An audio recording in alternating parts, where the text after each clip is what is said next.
Assalamualaikum bitahiyatil Islam, tahiyat ahlil jannah. Assalamualaikum warahmatullahi wabarakatuh. Alhamdulillah, kita bersyukur pada Allah Subhanahu wa taala. Sebuah hari ini atas izin Allah kita bisa kembali bermajlis ilmu di masjid yang kita cintai ini.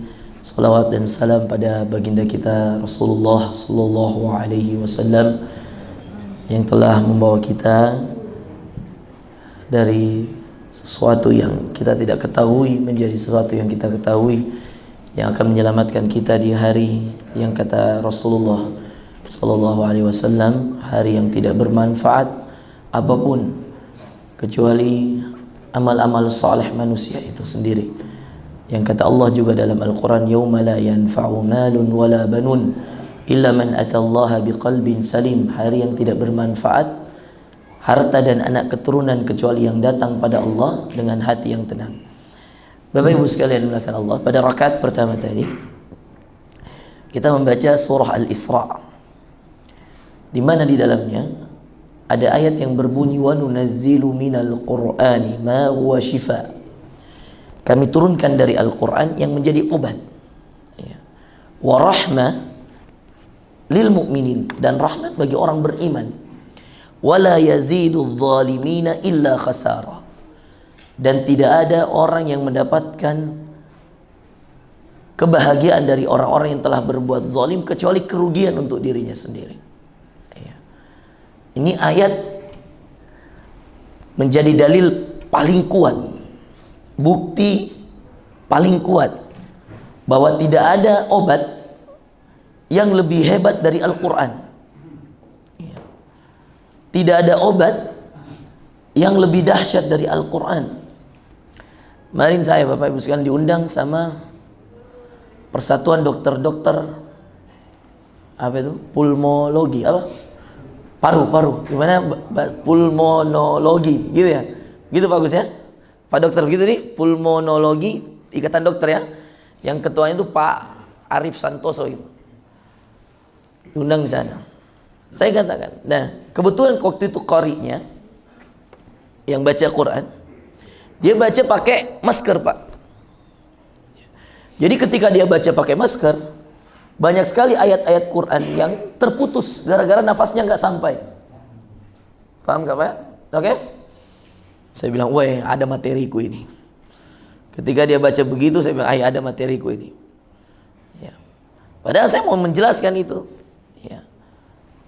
Mumpung ya, baru-baru COVID dan seterusnya, saya mau bilang bahwa ya, ini bagian dari ikhtiar. Ya, tapi ingat, ada juga ikhtiar yang lain yang nggak mungkin berubah. Penyakit itu berubah Pak. Dulu flu burung, ya kan? Ganti COVID, ganti apa? Ganti Omikron, ya, dan ganti minyak goreng kron, apa penyakit kan? Berubah Bapak Ibu sekalian. Ya. Tapi ayat Allah tetap. Ya. Maka ketika saya naik, ini kejadian 2 hari yang lalu, ya. Jumat, ya, di 4 Point, jadi kumpullah semua itu spesialis paru semua, ya. Se-Sulawesi, ya. Ada yang dari Manado, dari mana. Ya.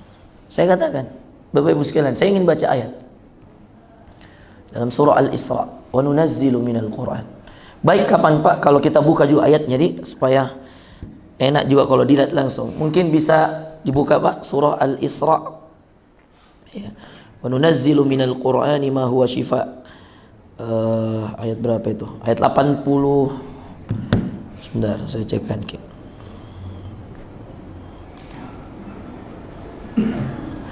Ini satu-satunya ayat dalam 82. Ya. Supaya Bapak sendiri lihat dan kita tadabburi Bapak Ibu sekalian. Wa nunazzilu minal Qur'ani ma huwa shifa wa rahmah.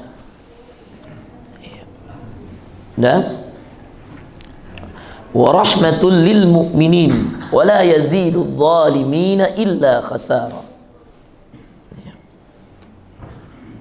Ketemu ya? Pak Mis ketemu? Nah, ada mic lagi nggak Pak Mis? Saya baca ayatnya, Bapak Mis baca terjemahannya supaya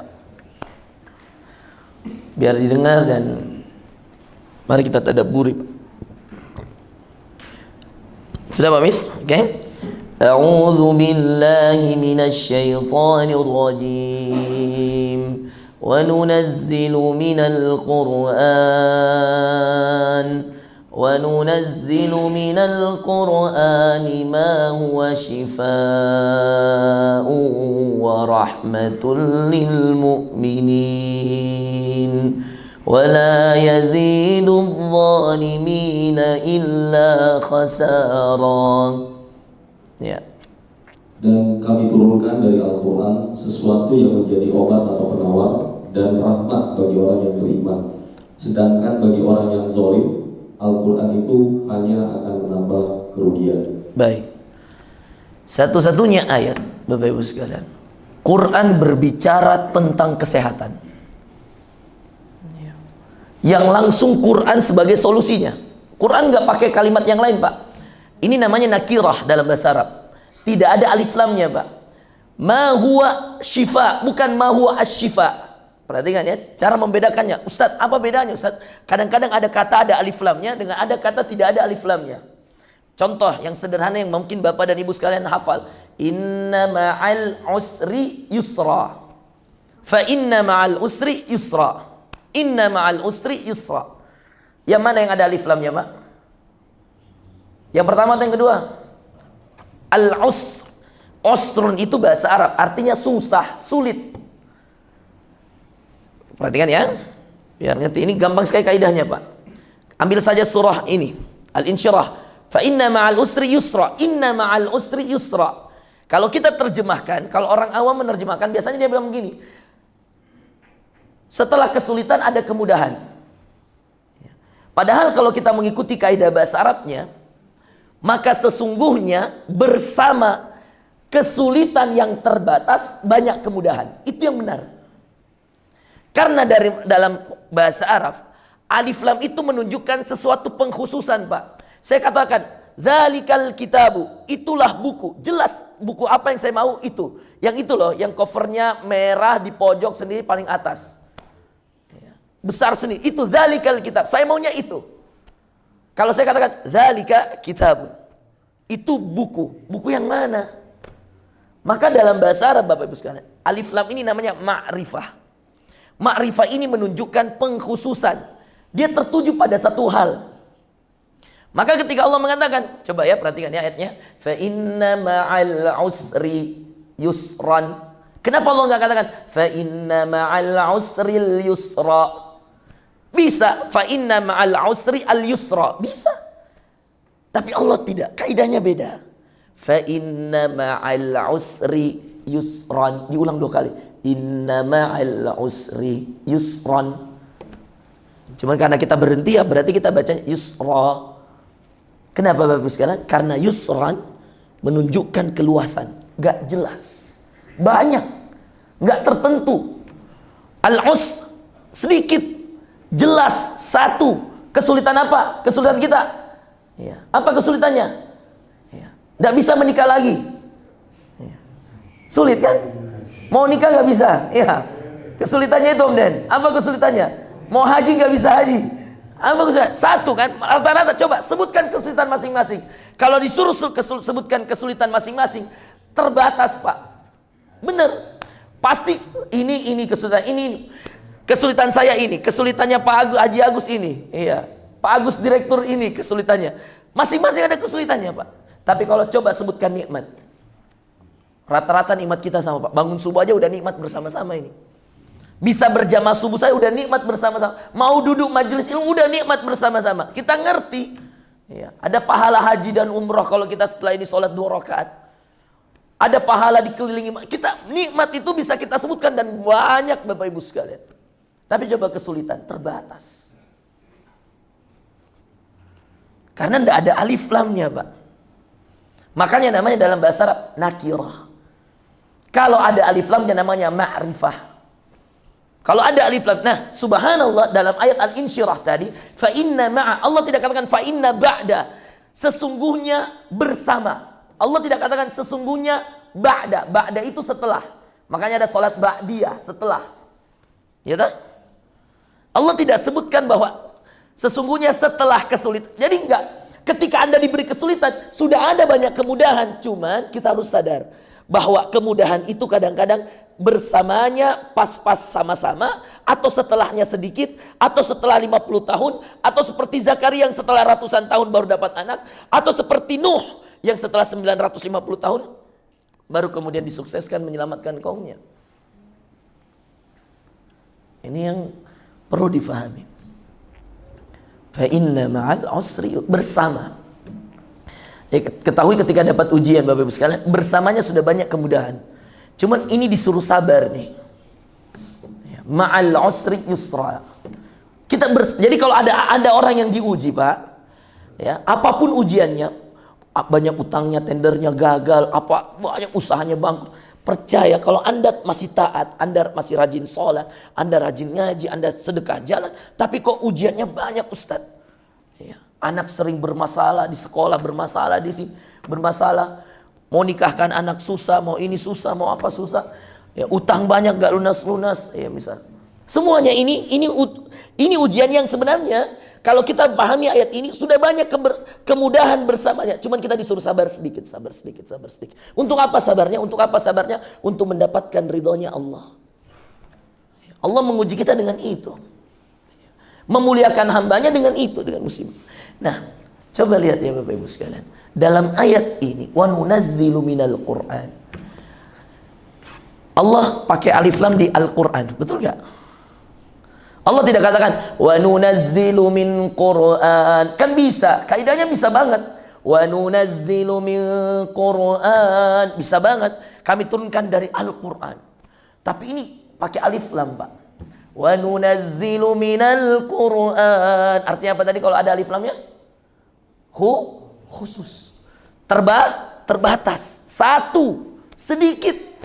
Seakan Allah ingin mengatakan satu aja solusinya itu. Wa nunazzilu minal Qur'an. Kami turunkan dari Al-Quran. Yang ini saja. Mana yang ini? Dzalikal kitabu la raib. Itulah Alkitab. Alkitab pakai alif lam juga. Alif lam mim. Dzalika Alkitab. Bukan, Allah tidak mengatakan dzalika kitabun. Tidak katakan itu. Tapi Allah katakan dzalikal kitabu. Kenapa? Satu saja sebenarnya. Ini aja jadi pedoman Bapak Ibu sekalian. Ketika Allah bercerita syahrul Ramadan alladzi unzila fihil Qur'an. Ada alif lamnya lagi. Fihil Qur'an. Selalu terbatas, Pak. Karena cuma itu aja memang. Satu kitab aja nih. Jadikan rujukan. Selesai semua urusan. Satu kitab aja ini. Baca terus. Mau ujian baca, mau apa saja baca, ya. Mau ada tender yang diikuti, mau menang, baca dulu. Sehingga kalau menang alhamdulillah, kalau enggak ya sudah ridha. Ya. Ada proyek mau dikerja, baca dulu. Ini kitab satu saja, nggak ada yang lain, nggak ada saingannya, nggak ada tandingannya. Alkitab, Al-Quran, Al-Dzikr, Alif Lam, Al-Furqan, Alif Lam. Nama-nama lain Al-Quran itu semua pakai alif lam Bapak Ibu sekalian. Ya. Untuk apa? Merujuk padanya. Nah, unik nih. Ketika Allah mengatakan wa nunazzilu minal Qur'an, Allah katakan ma huwa syifa. Enggak ada alif lamnya. Mestinya ma huwa asy-syifa. Pernah lihat madu asy-syifa? Ada alif lamnya tuh? Ini enggak ada. Ma huwa syifa. Kira-kira tadi kalau kita terjemahkan seperti yang saya ajar tadi, kira-kira gimana itu? Ya. Bagaimana? Sudah mulai tangkep nggak? Kalau tadi fa inna ma'al usri yusran. Ya, yusrannya nggak ada alif lam. Sekarang Al-Qur'annya pakai alif lam, syifanya nggak pakai alif lam. Gimana kira-kira Om Dan itu? Kok kaget? Jangan kaget Om Dan. Ya. Supaya nak dengar istri tak di sebelah ya. Gimana kira-kira Pak? Siapa yang mau jawab coba? Wa nunazzilu minal Qur'an ma huwa syifaun wa rahmatun. Gak ada semua alif lamnya. Padahal bisa saja Allah mengatakan asy-syifa ar-rahmah. Bisa. Kira-kira gimana tadi? Kalau sesuai dengan yang kita pelajari yang barusan saya ajarkan dari fa inna ma'al usri yusran. Usrun kesulitan, yusrun kemudahan, tapi al-us kesulitan pakai alif lam. Al-yus tidak pakai alif lam, jadi yusron. Sekarang Al-Qur'annya alif lam, syifa obat dan penawar, tidak pakai alif lam. Terus rahmah tidak pakai alif lam. Nah, kira-kira gimana itu, Pak? Pak Suntoro sudah bisa? Coba kasih mic. Nah, gimana Pak Suntoro? Apa yang Pak Suntoro pahami? Nah, kalau Al-Qur'annya kenapa pakai alif lam, syifanya tidak? Gimana kira-kira? Kami turunkan Al-Qur'an, ya. Kalau asyifa itu mungkin hanya untuk beberapa satu penyakit, tapi kalau syifa untuk segala penyakit. Semua penyakit. Terus kalau rahmah, kenapa tidak ada alif lamnya? Sama. Rahmah di situ apa tadi terjemahnya Pak Mis? Rahmat ya rahmat ya. Tidak ada alif lamnya juga toh? Tidak ada, ya kan? Nah, ini yang benar nih. Ketika kemudian Allah berbicara tentang Quran, Qurannya satu, Al-Quran.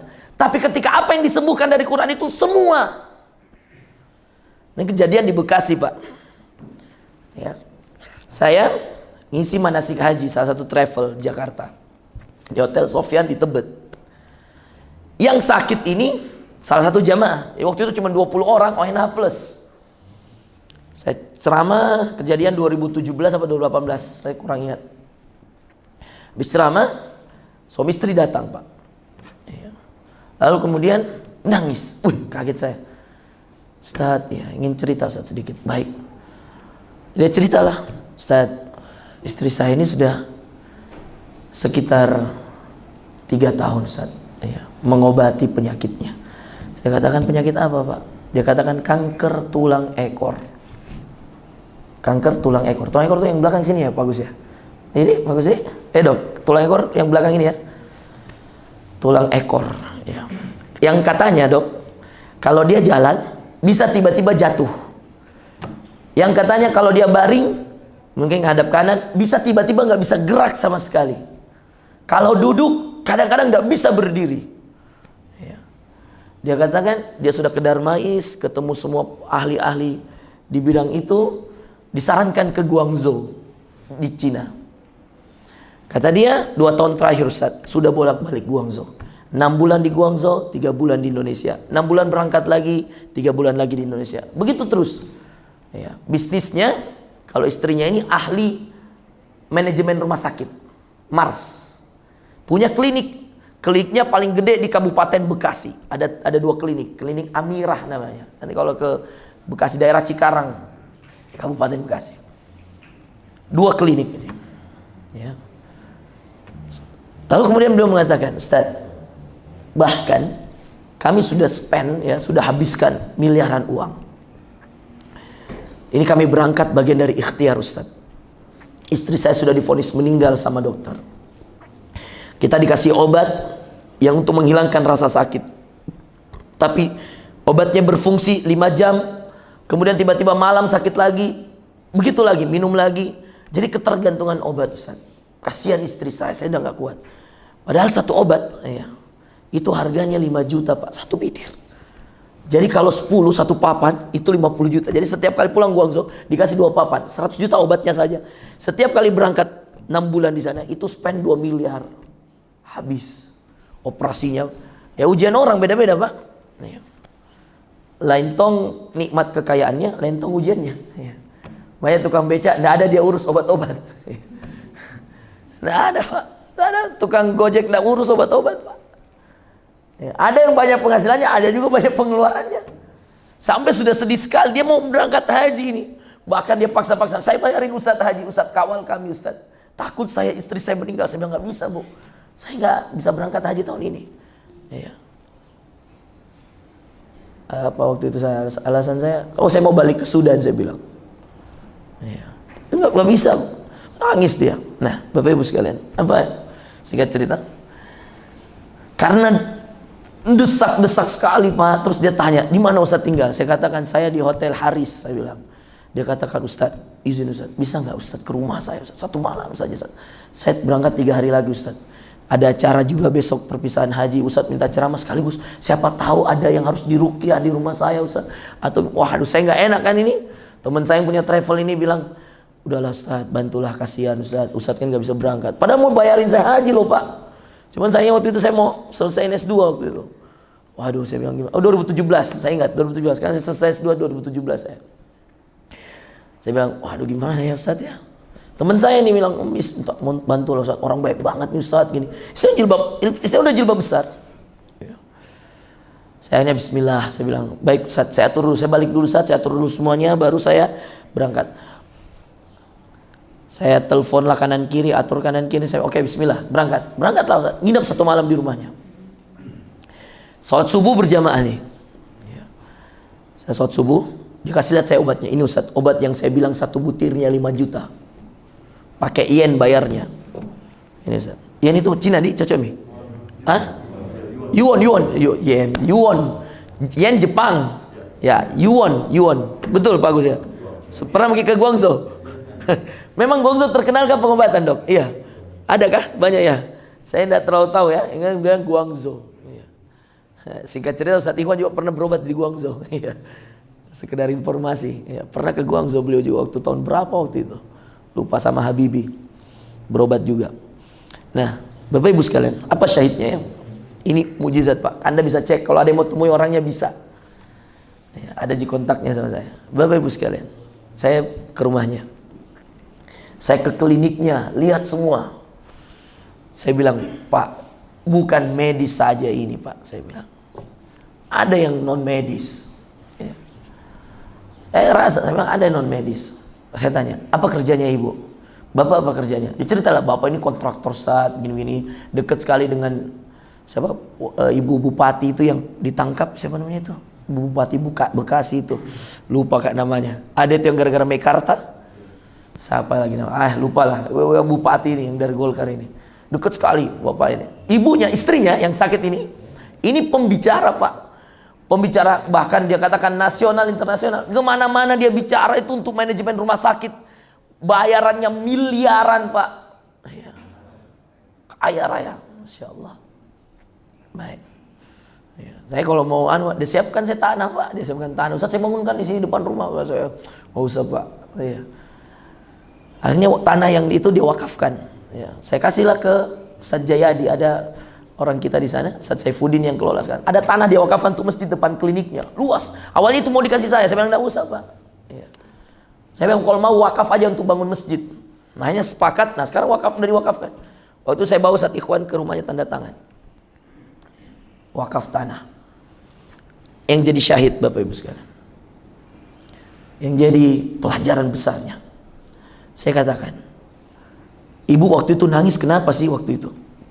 Saya tanya, kenapa waktu itu ibu nangis? Saya bilang, saya Ustaz suka sekali surah Ar-Rahman. Satu surah ini Bapak Ibu sekalian.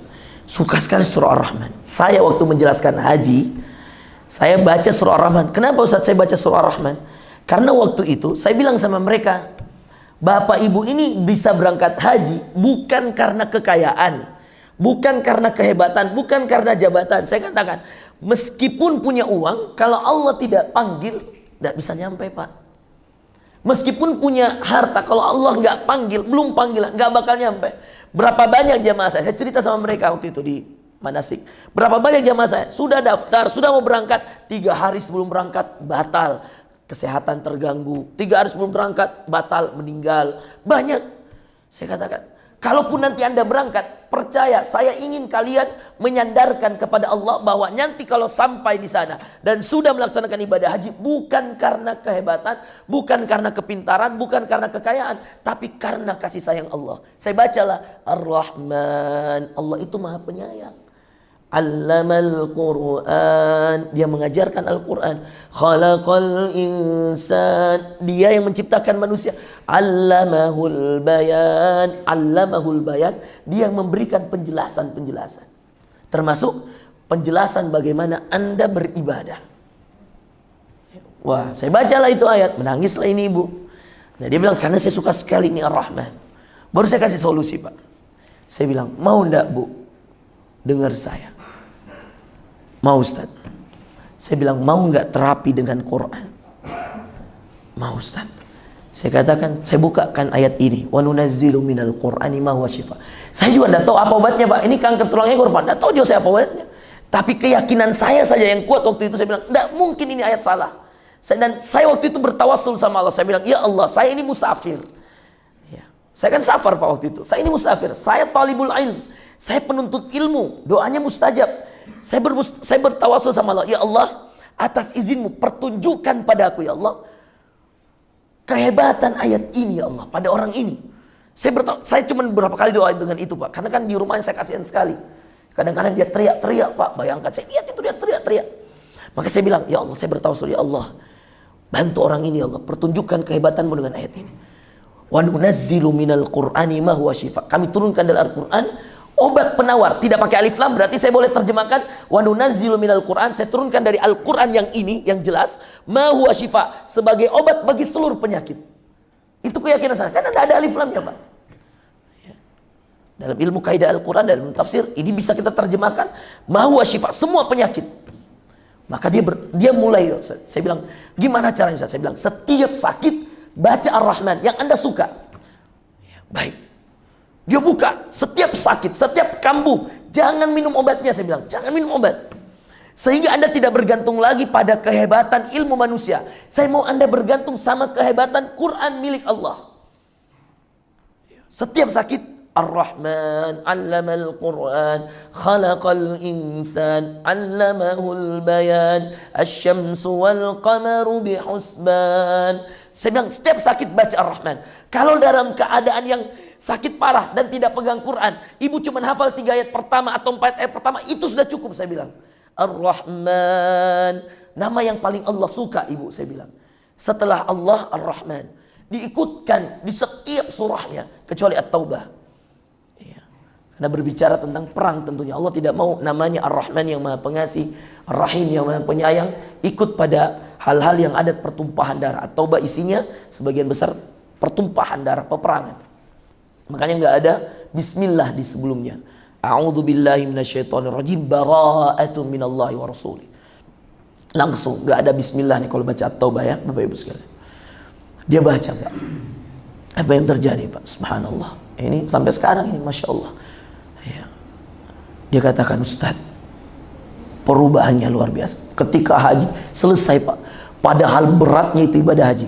Kata suaminya, istri saya kayak seger sekali Ustadz. Nggak ada sakit-sakitnya, nggak pernah kelihatan kayak dia merasa kesakitan. Setiap kali dia sakit, Ar-Rahman, 'allamal Qur'an, khalaqal insan.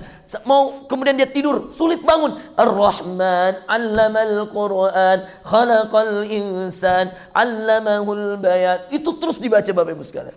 Sampai setiap kali dia merasa kesulitan, kesakitan, dia baca itu ayat. Ya. Saya katakan, Bu, bukan karena saya, tapi karena ayat Allah. Dan ayat Allah ini adalah pemiliknya yang menguasai langit dan bumi, yang mengatakan bahwa setiap penyakit ada obatnya. Rasulullah SAW mengatakan setiap penyakit likulli da'in dawa. Setiap penyakit ada obatnya. Dan Allah yang mengatakan kami turunkan dari Al-Quran obat, penawar, penyembuh. Syifa itu obat, penawar, penyembuh, semua syifa, warahmah, dan ditambah rahmatnya. Apa rahmatnya Bapak Ibu sekalian?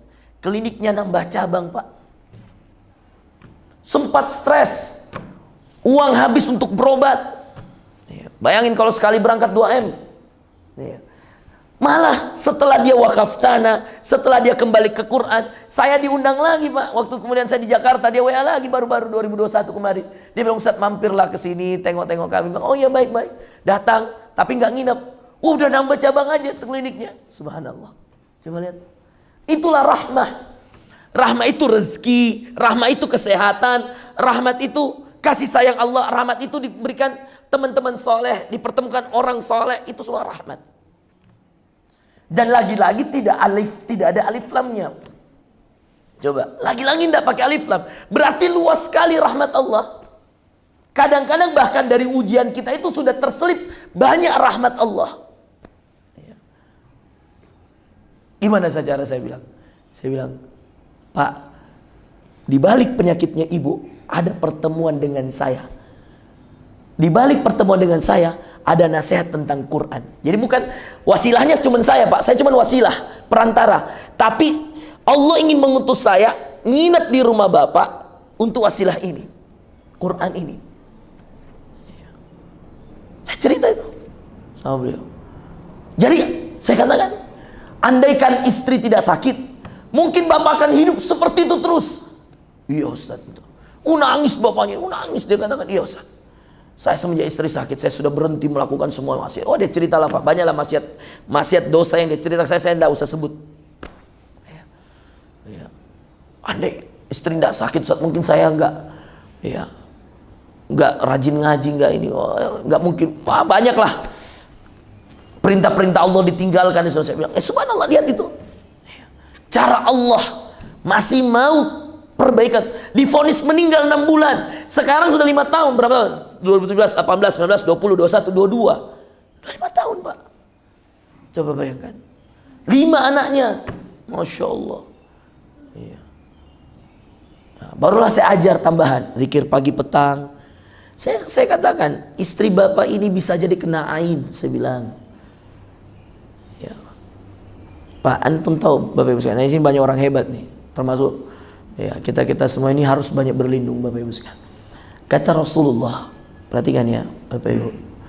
Rasul mengatakan, al-ainu haq. Ain itu nyata. Ain itu mata Pak. Terus al-ain itu penyakit yang bersumber dari mata. Matanya siapa? Matanya orang. Inilah masalah Pak. Matanya orang bisa jadi penyebab bagi kita. Padahal yang melihat orang, namanya penyakit ya, al-ain. Perhatikan ya, termasuk untuk anak-anak kita jaga dari penyakit ini. Al-ainu haq. Dalam hadis Rasulullah SAW menyebutkan, kalau ada sesuatu yang bisa mendahului takdir, maka itu ain. Coba. Takdir bisa didahului dengan penyakit ini Pak. Penyakit apa namanya? Ain. Tahu enggak penyakit ain itu? Ini misal ada orang, Masya Allah, ya, mungkin bagi orang lain, oh hebat sekali ini orang, pintar sekali, ini sekali, ini sekali, ya, Masya Allah. Lalu orang yang melihat, memandangnya dengan pandangan iri, hasad, dan ingin seperti dia, tetapi tidak mendoakan dia. Ya. Kata bahkan sebagian ulama mengatakan, lupa saja, ada orang khilaf saja, meskipun niatnya baik, khilaf saja, dia lihat dia puji dan lupa saja bilang, Masya Allah, selesai, kena ain. Kalau kisah Qur'annya di mana? Penyakit ain itu kisah Qur'annya di mana? Kisah Qur'annya di Al-Kahfi, yang Pak Arianto pernah store sama saya. Pak Anto ya toh? Insya Allah. Selesai mitawah, Pak Samri setengah lagi. Ya. Ya. Anda tahu Bapak Ibu sekalian, kisah dalam Al-Kahfi kan 4 Pak. Kisah Ashabul Kahfi, ujian agama. Kisah pemilik kebun, ujian harta. Kisah 2 pemilik kebun ini. Kisah Nabi Musa dan Nabi Khidir, ujian ilmu. Kisah Dzulqarnain, ujian kekuasaan. Ketika Allah bercerita tentang kisah 2 pemilik kebun, disinilah ada cerita tentang ain itu sendiri. Ya. Laula idh dakhalta jannataka qulta ma syaa Allah la quwwata illa billah in tarani ana aqalla minka malan wa walada. Kata Allah dalam cerita ini, laula, dia nasihati temannya yang kemarin kebunnya masih penuh dengan buah-buahan, yang kemarin kebunnya Masya Allah semua orang iri padanya, tapi orang ini lupa ketika memuji kebunnya sendiri, memuji dirinya sendiri, lupa mengatakan Masya Allah. Dan banyak orang lewat lupa mengatakan Masya Allah, memuji, melihat, masuk di hati, tapi tidak mengatakan Masya Allah. Sebagian ulama mengatakan, bahkan kalau ada orang yang sekedar melihat dan dia lupa mengatakan Masya Allah, maka bisa kena ain. Kemungkinan terjadi ainnya masih bisa. Ya. Itulah kenapa kalau banyak orang puji diri kita, Bapak Ibu sekalian, anak kita, siapa kita, langsung ingatkan, Masya Allah, bilang Masya Allah, bilang Masya Allah, bilang Masya Allah kau dong. Ya. Om Den ya, Masya Allah Om Den ya. Masya Allah sehat, boleh masih bisa makan apa saja ya. Masya Allah. Masya Allah iya. Banyak orang yang sudah banyak pantangannya ya Om Den ya, masih sehat jalan, Masya Allah ya. Ya, Pak Agus Direktur, Masya Allah ya. Harus bilang Masya Allah Pak, jangan sampai ya, kita lupa ini ya. Coba lihat pemilik kebun, apa nasihatnya ketika kemarin-kemarin masih dipuji, masih besoknya dia bangun Pak, hilang itu kebun, hancur semua buah-buahnya, pohonnya banyak yang tumbang, banyak hama di kebunnya. Apa kata nasihat temannya? Laula, andai dulu, andai kemarin-kemarin, idzakhalta jannatak, ketika setiap kali kau masuk ke kebunmu, qulta masya Allah, qulta, kamu apa sih sulitnya bilang Masya Allah, la quwwata illa billah. Ini kalimat bagi orang yang punya. Masya Allah la quwwata illa billah, Masya Allah la quwwata illa billah, Masya Allah la. Ini kalau kita kemudian yang punya ilmu ini, punya uang ini, punya harta ini, punya jabatan ini, kita ucap ini Masya Allah la quwwata illa billah. Artinya apa? Masya Allah, ini atas izin Allah, la quwwata, tidak ada kekuatan saya, illa billah, kecuali datang dari Allah. Coba. Ayo Pak, kadang-kadang kita sadar Pak, kita kira semua penurunan omset, semua apa, itu murni dari amalan kita. Betul, bisa. Kadang-kadang kalau sholatnya udah mulai bolong, rezekinya berkurang, bisa aja. Tapi ingat, hati-hati, ada sebab-sebab eksternal, sebagaimana ada sebab-sebab internal. Internalnya ya amalan kita, eksternalnya amalan orang. Internalnya hati kita, eksternalnya hati orang. Makanya ain itu berasal dari mana? Mata orang, Bapak Ibu sekalian. Makanya kita mengatakan Masya Allah la quwata illa billah. Intarani, kata temannya, kamu lihat saya, ana aqalla minka mala wa walada. Saya lebih sedikit harta saya, lebih sedikit anak-anak saya. Coba lihat Bapak Ibu sekalian ya. Nah, makanya waktu itu saya anjurkan kepada ibu ini, pada bapaknya dan semua anak-anaknya. Saya bilang, ini sudah kena, bagi saya ini sudah masuk ain. Aneh sakit ini. Maka saya katakan sama mereka, saya bilang, bacakan zikir pagi, bacakan zikir petang. Saya bilang, kalau perlu wajibkan diri. Seperti mana mewajibkan diri untuk sholat 5 waktu, wajibkan diri Pak untuk zikir pagi petang Pak ya. Kalau ada yang mau saya nasihati pada pagi ini, inilah Bapak Ibu sekalian, 2 hal yang menjadi obat sepanjang zaman. Apa itu? Obat pertama Al-Quran, obat kedua zikrullah, berzikir. Dan Rasulullah merutinkan zikir paginya dan petangnya. Kenapa Pak? Kenapa selalu banyak dalam ayat Al-Quran bukrata wa asyiya, pagi dan petang, pagi dan petang, azkarus sabah wal masa ya. Kenapa ada pagi dan petang? Kenapa pagi dan petang Pak? Pagi, perhatikan ya, pagi adalah waktu yang diberkahi untuk memulai aktivitas kita. Makanya Allah mengatakan waja'alnal laila libasa, kami jadikan malam istirahat. Mau bangun pagi, waja'alnan nahara ma'asya, kami jadikan paginya, siangnya untuk mencari kehidupan. Ketika Anda mau memulai mencari kehidupan, mulailah dengan Quran, mulailah dengan zikir pagi ini. Untuk apa? Mencari keberkahan. Untuk apa zikir pagi? Sebagian ulama mengatakan tujuan utamanya mencari keberkahan. Sekarang untuk apa zikir petang? Mencari perlindungan. Pagi keberkahan, sore perlindungan. Kenapa perlindungan? Pernah dengar hadis? Kata Rasulullah SAW, ketika datang azan maghrib, suruhlah anak-anakmu masuk rumah. Kenapa Pak? Karena syaitan bertebaran, menyebar, keluar di waktu maghrib Pak. Makanya lihat Pak, maksiat zina, maksiat narkoba, maksiat banyaknya di malam atau di pagi Pak. Malam ini Pak. Sholat terberat untuk orang munafik di mana Pak? 2 Pak, Isya dan subuh. Ini malam, masih malam semua. Pergantian malam dan pagi inilah subuh. Berat bagi mereka ini.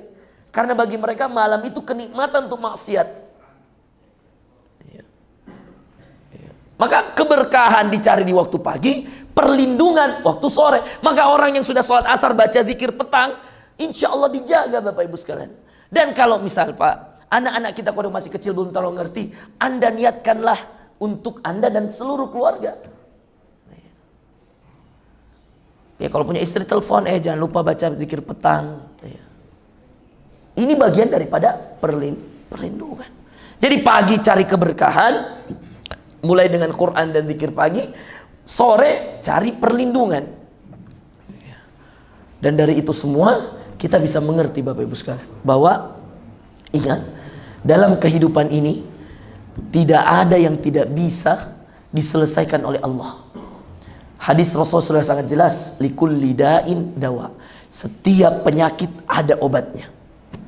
Dan obat dari semua penyakit kalau kita rujuk kembali kepada Quran adalah Al-Quran itu sendiri. Ya, jadi mudah-mudahan ya, Al-Isra ayat 82, wa rahmatul lil mu'minin, dan rahmat bagi orang beriman. Obat, penawar dan rahmat, dua-duanya tidak pakai alif lam, menandakan luasnya dengan Quran itu. Mumpung Ramadan Pak, terakhir. Satu-satunya Pak ayat dalam Quran, Anda boleh cari di mana saja. Cari ketik di Google, cari di Al-Quran tak buka. Satu-satunya kata Ramadan dalam Al-Quran hanya ada pada Al-Baqarah 185. Dan satu-satunya kalimat Ramadan dalam Quran ini hanya bercerita tentang Quran itu sendiri. Syahrul Ramadan, kata Allah, bulan Ramadan. Syahrul Ramadan alladzi unzila fihi al-Quran. Bulan Ramadan adalah bulan diturunkannya Al-Quran. Hudal linnas, petunjuk bagi manusia. Wabayinat, penjelasan bagi manusia. Ya. Minal huda wal furqan, daripada petunjuk-petunjuk yang ada. Dan al-furqan, dia pembeda yang hak dan yang batil. Nanti silakan Bapak Ibu sekalian kalau ada waktu tadabbur itu ayat yang berkaitan dengan ya Ramadan. Jadi kalau Anda ketik ya, misalnya sini saya ketikkan misalnya saya punya aplikasi Quran nih, yang kalau diketik kata keluar semua ayat. Ya, saya tulis kalimat Ramadan di atas. Hanya satu ayat yang keluar Pak. Ya, hanya satu ayat. Satu-satunya kata Ramadan dalam Quran hanya di ayat ini. Ya. 185 Al-Baqarah. Nggak ada yang lain. Nah, berbicara tentang apa Ramadan itu? Berbicara tentang Quran. Karena berbagai sebab. Sebab pertamanya karena Al-Quran hanya turun pada bulan Ramadan. Sebab yang kedua, orang-orang yang mau dimuliakan di bulan Ramadan, Quran. Jadi Pak, jangan mencari kemuliaan lewat puasa. Karena puasa kewajiban. Nggak ada kemuliaan kita. Kita bayar, istilah orang, bayar utang kok bangga. Ya kan? Utang itu udah kewajiban. Yang hebat, kalau Anda bersedekah. Bayar utang kan kewajiban, emang harus dibayar Pak. Tapi subhanallah, yang menjadi syahid adalah ketika Anda mampu bersedekah. Nah, Ramadan itu nggak mulia karena puasa-puasa kita. Perhatikan. Bukan karena puasa saya, bukan karena puasanya seluruh umat Islam, maka Ramadannya jadi mulia. Oh enggak Pak, Ramadan jadi mulia karena turunnya Quran. Quran lebih dulu turun, baru perintah puasa. Maka karena Qurannya turun di bulan ini, jadi mulia. Yang bawanya malaikat Jibril, maka malaikat termulia. Turunnya di Mekah dan di Madinah, menjadi tempat paling mulia. Semua gara-gara Quran. Quran punya siapa? Perkataan siapa? Petunjuk dari siapa? Dari Allah. Maka kembali pada Quran. Maka mumpung bulan Ramadan, mari lazimkan Quran. Dia bisa jadi obat, jadi rahmat, mencegah ain, dan segala sesuatu yang berkaitan dengan kehidupan kita. Wala yazidul zalimina illa khasar. Penutupnya, dan tidak akan bertambah orang yang zalim kepada Quran. Tahu nggak orang yang zalim pada Quran dalam ayat ini? Orang yang tahu manfaat Quran dan tidak mau pernah baca Pak. Tidak pernah mau baca. Itulah orang zalim pada Quran. Dan setiap orang yang zalim pada Quran, dia rugi pada dirinya sendiri. Na'udzubillah. Apapun profesi kita Pak, ya, apapun jabatan kita, apapun tugas kita, saya ajarkan, saya anjurkan kembalilah pada Quran. Nggak ada orang yang tidak mulia gara-gara Quran. Nggak ada yang akan bangkrut gara-gara Quran. Nggak mungkin. Setiap kali Anda luangkan waktu untuk Quran, percaya sama saya, semakin berkah hidup kita. Setiap kali kita luangkan waktu untuk Quran, semakin terjaga diri kita, dilindungi oleh Allah Azza wa Jalla. Maka tadi Quran dan zikir pagi dan petang. Saya kira itu Bapak Ibu sekalian yang bisa saya sampaikan pada kesempatan hari ini. Al-Isra ayat 82, Al-Baqarah ayat 185. Satu-satunya yang berkaitan dengan Ramadan, Allah ceritakan berkaitan dengan Quran itu sendiri. Subhanakallahumma bihamdik, asyhadu an la ilaha illa anta, astaghfiruka wa atubu ilaik. Assalamualaikum warahmatullahi wabarakatuh. Waalaikumsalam warahmatullahi wabarakatuh. Insyaallah, alhamdulillah.